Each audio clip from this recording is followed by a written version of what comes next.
at that time. He came back, and if you overextended, he would then do his own little big arrow and hit you in the rear, pincer off your thing. Talk about, go and read the story of Popov's tank army. What happened to them? They were running, big arrow. They got cut off, slaughtered. That's it, man. Big arrow stuff bring big risks and big casualties. And the Russians are casualty averse. They don't want to do things that are going to generate casualties. Now, one of the things that the Russians are very good at is defensive warfare. So they're receiving the Ukrainian counteroffensive now. But if you read Russian doctrine, the defense is a precursor for their counterattack. That's where they're best. They receive the attack, they absorb, they find your weaknesses, then they counterattack.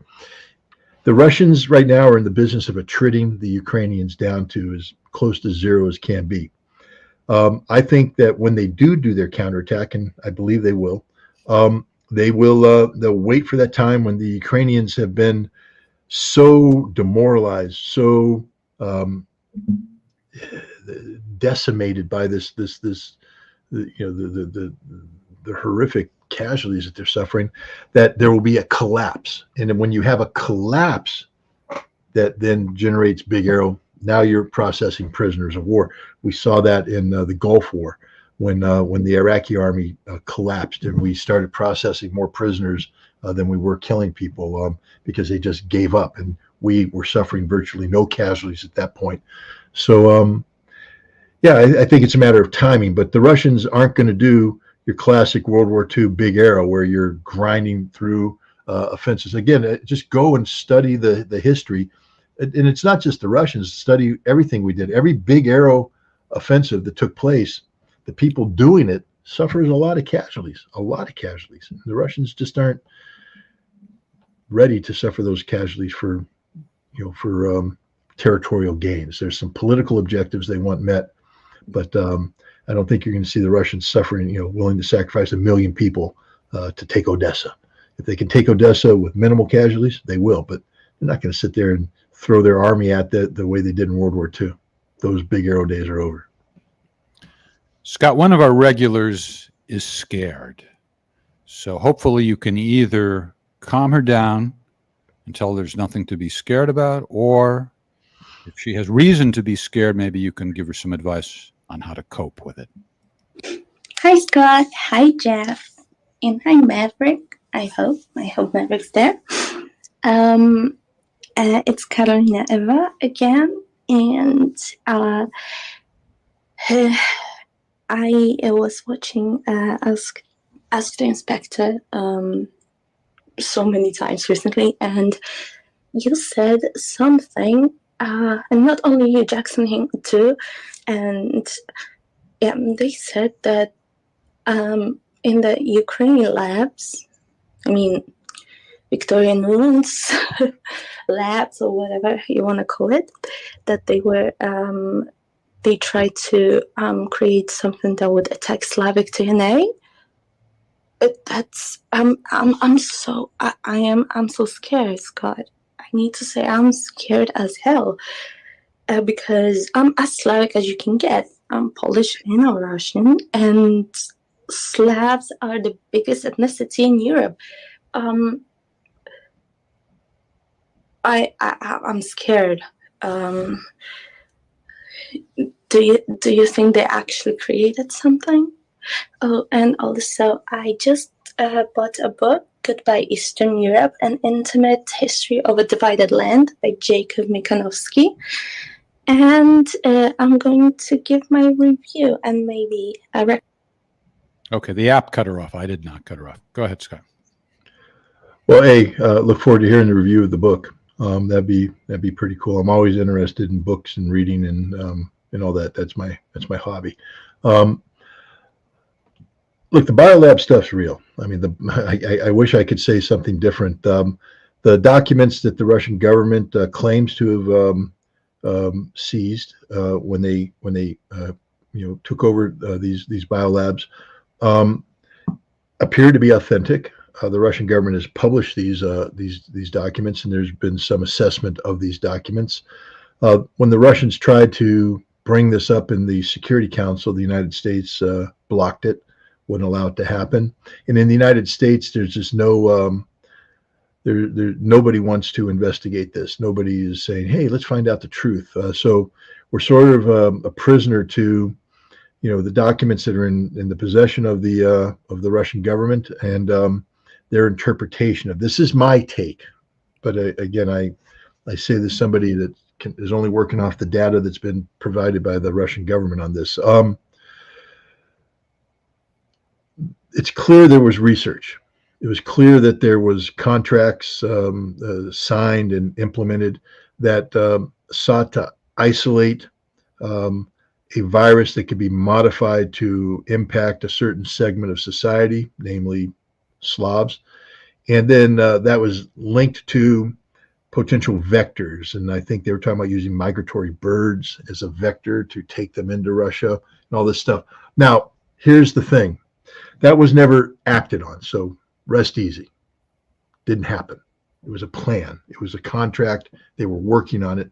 But to the best, even the Russians don't claim that it actually happened. They were just saying, why are you guys doing this? Why are you researching this? What's going on here? This looks like an offensive war thing as opposed to defense. Now, the Americans will claim, or I believe they would claim, that they migratory birds could be a vector for the spread of a virus, and that they were just simply researching, the viability of that. I mean, is something that they should be looking into. What happens if an infected bird population goes in, boom, and what happens if, that's the problem with what we've done in the United States with biological warfare. You're not supposed to, under the Biological Toxin Warfare Convention, you're not supposed to be pursuing offensive biological weapons. And clearly this document makes it look like this was offensive biological warfare. But what the United States does is says, well, no, we have a defensive program, but in order to be the best defense, we have to know what the potential offense would be. And so we test it out. So we make really little itty bitty offensive warfare programs, but we say it's part of a defensive warfare program. And then we don't tell anybody about it. We don't declare it. And nobody investigates it. And we just do it because we're America and we're above the law. Unfortunately for the United States, fortunately for the world, Russia has uncovered this. There's some great journalists out there that have been writing about this sometime. There's a Bulgarian journalist, a female. She's been uncovering this, the biological stuff, not only in Ukraine, but in Georgia, in Kazakhstan, and other places. She's been writing about this for some time now. So we've known about it, but again, what happens there is the United States said, well, those are Kremlin talking points. That's just Russian propaganda. It ain't real. Well, the Russians have the documents now. And I have a feeling that Russia's not going to let this rest. I have a feeling that when this war is over, and it will end, that Russia will continue to dig into this. And the United States is going to have to, at some point in time, explain itself to Russia if it wants to have good relations. And I think eventually we will get leadership that says it's in our best interest to have good relations with Russia, not bad relations. But we have some repair work to do. And one of the big repair work is going to be to explain just what the hell was going on in these biological labs in Ukraine. Andrei Maryuhin from Krasnodar, Russia. You have said many times how you felt about communism before you discovered the real Russia, then still the USSR. But how do you feel about communism now? Well, I mean, I've got mixed emotions on it. First of all, understand that I've never been a communist. I've never lived. My country's not a communist nation. So my understanding of communism is secondhand. When I arrived in the Soviet Union in June of 1988, I think you could still call it a communist country. But perestroika and the revolution that Gorbachev unleashed that month in the 19th All-Party Union Conference changed the face of communism. So, the Soviet Union that I lived in was a nation in transition where the Communist Party stopped being I don't hurt Caleb's feelings. Sorry, Caleb.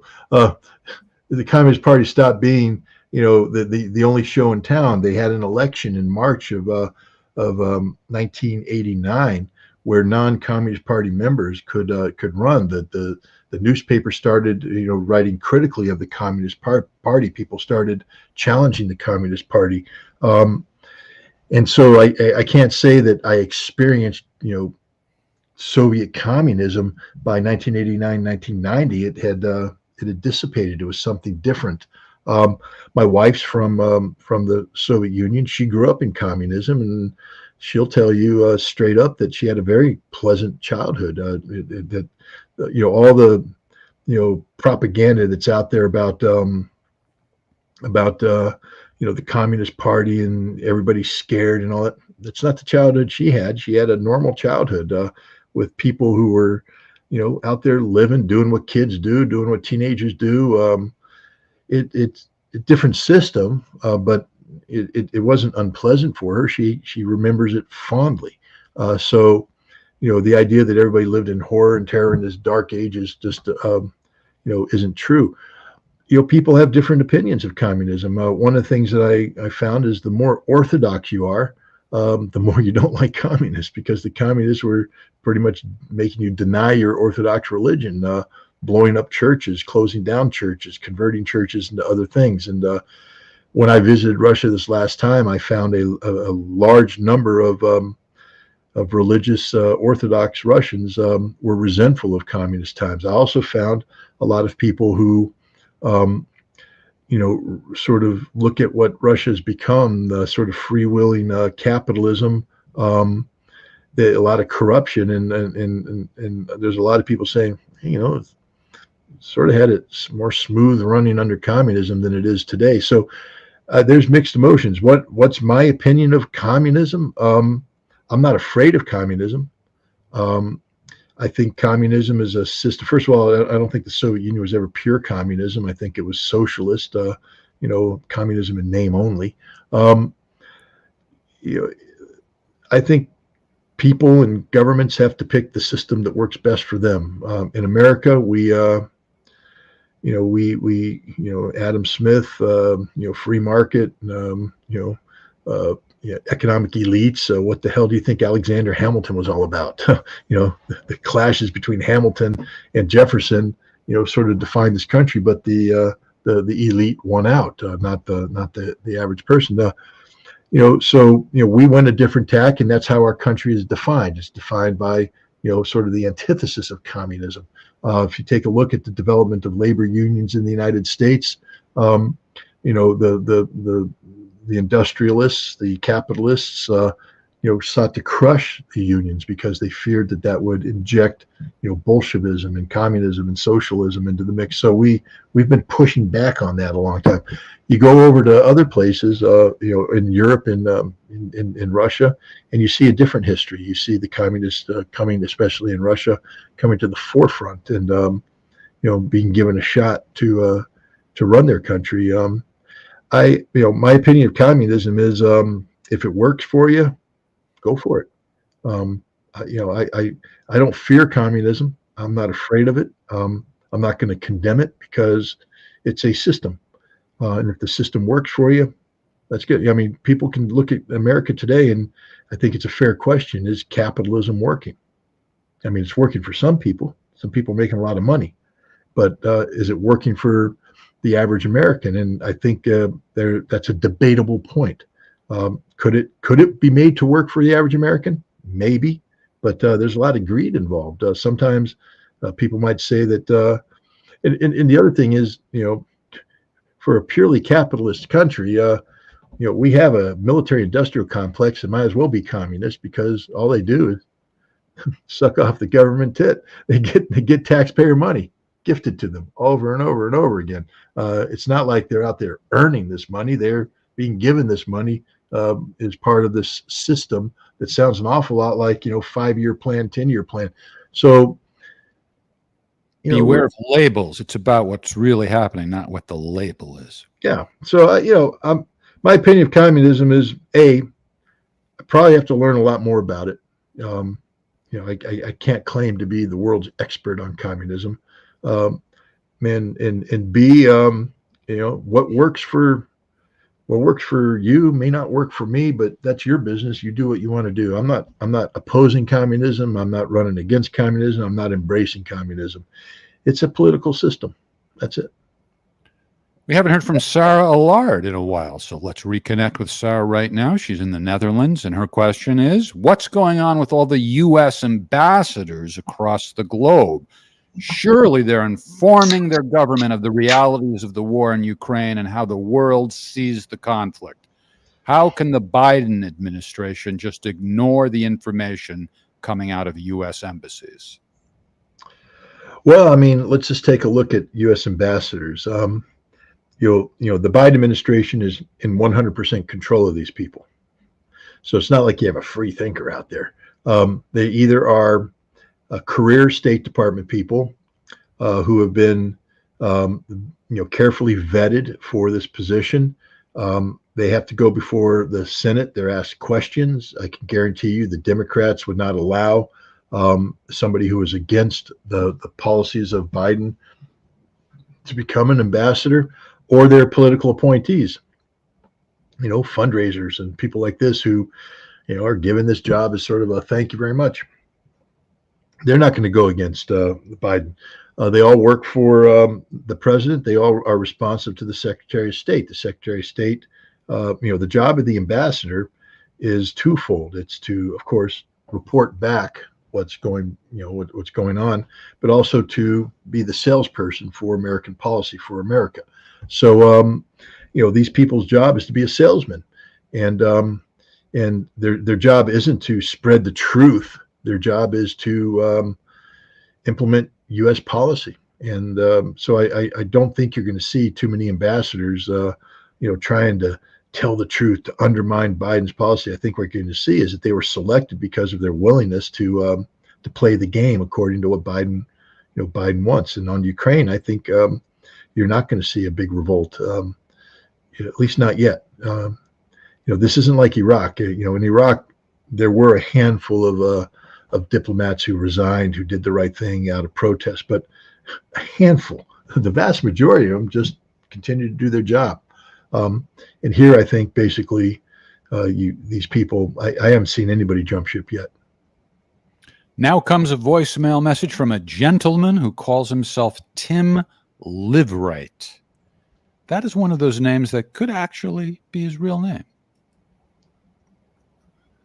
Hey, Scott, Jeff, and associated life forms, that is. This is Tim Liveright from Atlantic County, New Jersey. If not for you guys, what's happening in Ukraine, Russia, and their collaterally damaged surroundings is far, far more understandable. However, as you folks know, in spite of Scott's frequent and well-documented praise for President Putin, my attempts at defending the Russian prez, and by extension Russia, is almost uniformly met with derision, including, as one example, nasty references to his wife and daughters living outside the country in the splendor of a fancy mansion with access to resplendent yachts. If you have a moment to confirm or disconfirm this bit of sniping, perhaps my task of sticking up for the prez would be eased. In any case, many thanks for your work and smarts and your added dashes of enhancing space. All right, nice, well presented question by Tim Liveright. No, I mean it's a fair question, except for this: is it America's business if his wife lives in a mansion? I mean, it's Russia's business. I could imagine a Russian saying, hey, where'd she get that money? What's going on? Da da da. That's Russia's business. But for Americans to sit back here, and say, well, I heard he's got money doing this, and why is that your business and all that? The fact of the matter is, let's just make it very clear here. If it weren't for Vladimir Putin, Russia would not be existing in the in the form that it is today. It would have broken apart. The Russian Federation would have been scattered to the winds, and every Russian knows this. Doesn't mean that they like Putin, support Putin, but every Russian knows what the 1990s was. Every Russian knows. Millions of suicides, alcoholism, poverty, savings wiped out. People who spent their whole life becoming a professional, watching their profession dispersed, and the country just basically disrespected their economy, being raped by foreigners, sucking billions and billions of dollars out, their politics owned by foreigners, so that their politicians aren't looking out for the Russian people, but looking out for oligarchs and looking out for Western economic interests. Putin changed all that. And that's just indisputable. That's not propaganda. That's just reality. He changed all that. Russia today, let's just focus on this thing. The St. Petersburg International Economic Forum just finished. And the report card that the Russian government is putting out is that the Russian economy today is the strongest economy in the history of Russia. The strongest economy in the history of Russia. That's Vladimir Putin's doing. Now, he has a lot of help, but he's the executive. He's the one that's been leading them. Their military, a lot of problems. Again, you don't want to pretend that everything's perfect, but their military is in Ukraine right now, kicking ass, taking names, beating the a Ukrainian military that was very capable, that's had $100 billion worth of equipment thrown into it. They're beating the military potential of Europe and NATO. They're grinding down their reserves. And then if you go to Russia and you just take a look at the quality of life, it's pretty damn good. Pretty damn good. Again, I'm not going to say it's perfect. I'm sure there's Russians out there that wish things were better, but not bad. Vladimir Putin did that. So if that's what counts. Sitting there talking about his daughter and his this and his that and his this and his that. If that's what you want to do, if that's how you want to define Vladimir Putin, go for it. Go for it. That's your business. And for Americans, here's the mistake we made. Every time we focus on that, that's what Ann Applebaum wants you to focus on. That's what Masha Geshen wants you to focus on. That's what Angela Stent wants you to focus on. That's what Fiona Hill wants you to focus on. That's what all the Putin haters want you to focus on. And when you do that, you miss the picture. Why do you think we got it wrong on sanctions? Why do you think we thought it was a good idea to double down on sanctions to try and strangle their economy to achieve an objective of collapse and disunity and disarray? Because we thought it would work, but it didn't work. Why? Because we have people worried about the wrong things. Instead of wondering about where his daughter is, where his wife's living, we should have been wondering about how the economy works.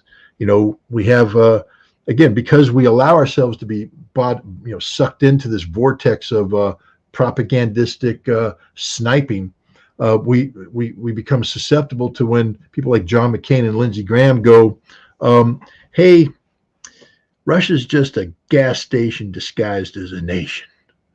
And everybody goes, well, that's pretty clever. That's just a gas station disguised. Russia's economy is the size of Italy. Russia's economy is the size of Italy. I'm not very good there. One, you don't, if you're going to call a country a gas station disguised, as a nation, don't be a Humvee on a superhighway in the middle of nowhere out of gas. Okay, and that's America. That's Europe. All right. So first of all, the analogy doesn't work because they know energy better than we do. They're doing better than we do. They're controlling this. They're winning because they're smarter than we are, because they don't play stupid games. When Russia studies America, when Russia studies Europe, when they study Asia, they study the reality, and then they adapt to it to make sure that their policies conform with reality. When we study Russia, we study the anti-Putin fiction. And by focusing on the anti-Putin fiction, we get everything else wrong, which is why the Russian economy, when it's supposed to be strangled and dying, is the strongest it's ever been in history. because people are focused on the wrong thing. I'm not going to sit here and tell you that I can say with absolute certainty that Putin isn't corrupt. I can't say that. I can't sit here and tell you that his daughter hasn't done X, Y, and Z. I can't tell you that. I can't tell you that his wife hasn't done, A, B, C. I can't tell you that. What I can tell you is none of our goddamn business. Really, frankly speaking, if I'm a Russian policy expert, if I'm at the CIA and my job is to advise policymakers, and I come in and say, Putin's daughter does this and his wife does this, I should be fired on the spot, because it doesn't matter. What I should be talking about is, why is Novosibirsk the largest growing economy in Russia? Why? How many Americans even know where Novosibirsk is? Not too many. How many of them know what's going on in Novosibirsk economically? None. So when you ask the question, why is Novosibirsk the economic engine of Russia's recovery? They're going, I don't know what you're talking about. That's right. You don't. So you missed the whole picture. You don't understand what's going on in Russia. You don't understand why Novosibirsk is doing so well. You don't understand why Ekaterinburg has so much investment coming in that they don't know what to do with all the money. You don't understand why Moscow continues to expand seamlessly, becoming this mega city that works, that functions. If you don't understand the reality of Russia, then all this escapes you. And that's why Russia is beating us. That's why they're beating us all across the board. When you allow yourself to buy into simplistic analysis about Russian intent, then you miss the point that Russia's outflanked us, outmaneuvered us in Africa. We don't understand what's going on with China because we don't understand China. We've been treating them the same way we treat the Russians, sort of this oversimplistic notion of the Communist Party of China doing next. We forget the fact that they build, high-speed trains that are covering China. We can't get the Acela to function properly from New York City to Washington, D.C. We should be focused on the right stuff, not the wrong stuff. And focusing on Putin's personal life, focusing on his family is the wrong stuff. And that's what I would say in response. It's not your job to be able to answer, is Putin corrupt? Is his daughter this? Is his wife that? Your job should be, why are we talking about that? What we should be focused on is why American sanctions policies have failed in Russia. Why does Russia have the best? That's how I would respond to them. You guys are focused on the wrong thing. You do understand that Russia's kicking our ass right now, that the Russian economy is the best it's ever been. It's getting better. Our economy is hiccuping and functioning. That Joe Biden had a Build Back Better plan that never got off the ground. And right now, Putin has a Build Back Better plan that's working. Every city you go in Russia has cranes reaching to the sky, building new construction. That's what we should be focused on. The moment you bring up Putin's daughter means you don't know anything about Russia. That's how I would respond. Well, regardless of what we as Americans should be focused on, I'm just curious, because the first thing you said in response to this question is, well, maybe Russians should be worried about this. So I'm not implying anything, but you've aroused my curiosity. Is the possibility that Putin is corrupt, is that an issue in Russia as compared to, say, like here in the U.S., it's somewhat of an issue that the Biden family is very corrupt. They're selling influence. Is it an issue at all in Russia? Well, Navalny made it an issue. That was his big thing. He's Mr. Anti-Corruption. His big spiel was that Putin is the most corrupt man in the world, with the richest man in the world, with this, that, and the other thing. What I meant when I started is that it's not that I said Russia should be concerned about it. I'm saying they're the only ones that have a right to be concerned about it. That we don't. It's none of our business. Just like Russians could care less that Joe Biden took a $5 million bribe from, or $10 million or $40 million bribe from China. Russians don't care. It's none of their business. It doesn't affect them. No. Right. We care because it's our stuff. But I will also tell you this, that the Russians, they have, first of all, because they know Russia and they know the history of Russia, they're able to put things in perspective. And you're going to have a hard time getting most Russians to forget the fact that they wouldn't be where they're at today if it weren't for Vladimir Putin. Whatever you want to think about the guy, where the Russians are there where they are today, doing okay, Some of them are doing very well. They're all doing better than they were in the 1990s. And that's because of Vladimir Putin. And the sanctions, the other thing that Russians are waking up to is the fact that the world tried to destroy them. Remember that snide tweet I put out about Macron? The reason why I put that tweet out there is that Macron was seeking to destroy the Russian economy. That means for every Russian out there who has a job right now doing well, he wanted your job to go away. For every Russian that has some money in the bank so they can go on a vacation, so they can buy gifts for their kids, he wanted your bank account to go away. He wanted you to be destitute, poverty stricken. He wanted you to go back to the 1990s. He wanted you to commit suicide. That's what Macron wanted. And Russians know this.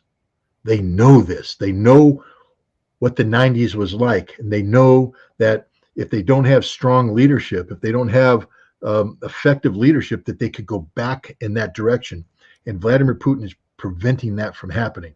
So, I think most Russians are focused on the fact that Putin is making stuff work.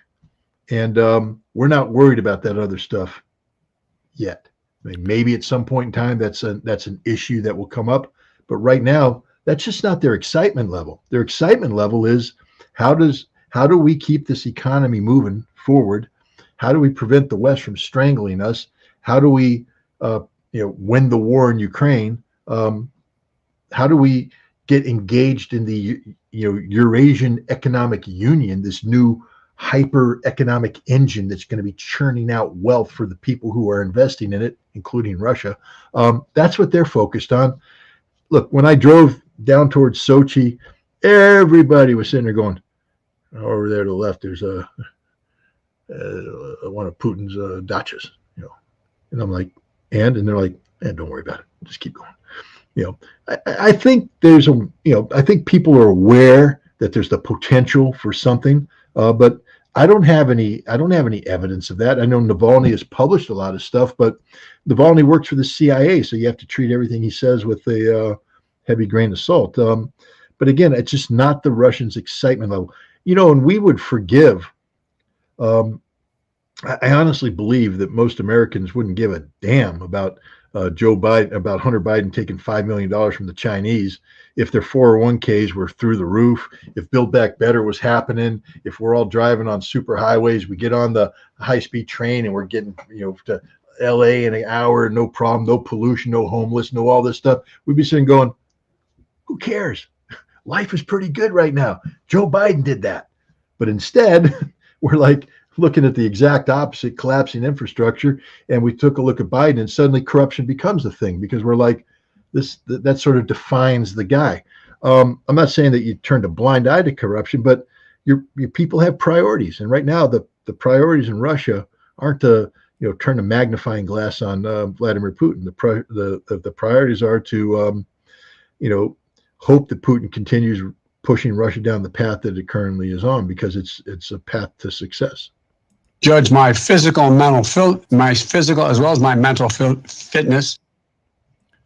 I don't want to pick on him because I'm fully capable of fumbling my words too. So, all right, you're in a kind mood. Let's do one more of our questions that have been submitted in advance, and then Ann Moss, who is backstage curating questions that are coming in live, will then be inserting some of said questions. Ann is in the process of moving to Florida. I come to you tonight from Wilmington, North Carolina, and who knows what I'm in the process of doing. But if you want to have your questions considered for the upcoming episodes, go to scottritter.us. And again, this is the final pre-submitted question. Then we'll take some live ones coming in on YouTube and Facebook. Scott from Berlin, New Hampshire. What are your thoughts on the latest concerning the Biden family influence peddling scam? Oh, what a segue. I didn't even remember this was the next question. Can you provide commentary covering the agencies and individuals involved, like Merrick Garland lying about slow walking the Hunter Biden investigation, and thoughts on the whistleblowers' accusations of the cover-up? Scott, I'm not dissing you. This past week, I've been singularly focused on Prigozhin's coup attempt and what the ramifications of that were. Then we get